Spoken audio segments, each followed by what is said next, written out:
Do you remember? Back when the Rajapaksa government was in power, the Good Governance government took over with promises of reform. Fast forward to 2019 and the SLPP government started making serious accusations about corruption and misconduct within the Good Governance administration. Then, after the rivalry between Ranil Wickremesinghe and Sajith Premadasa, the Samagijana Balavegya came into play.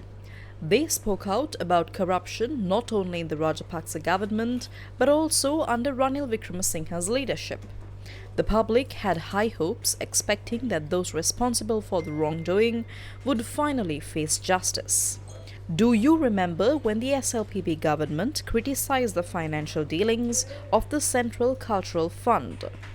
An audit report covering 2015 to 2019 revealed some shocking details about how the fund was being mismanaged. The Central Cultural Fund, which is meant to preserve Sri Lanka's cultural heritage, was supposed to be managed by a governing body. But, according to the audit, this board did not meet regularly or properly, especially in 2015 and 2019.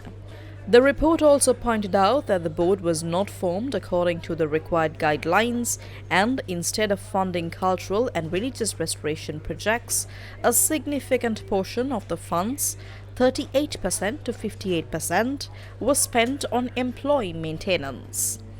Even worse, only a small portion of the money was actually used to achieve the fund's main objectives. The audit also revealed that the board failed to establish a proper system for distributing funds for the restoration of cultural sites.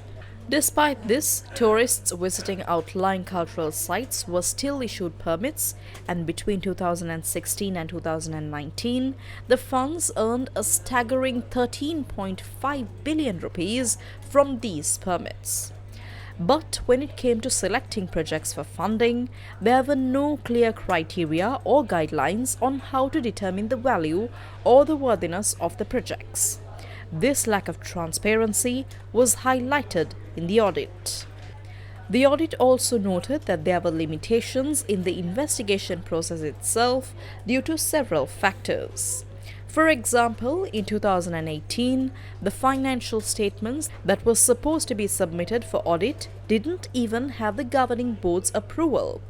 Additionally, some ministers held positions on the board and several contracted officers were absent during the audit.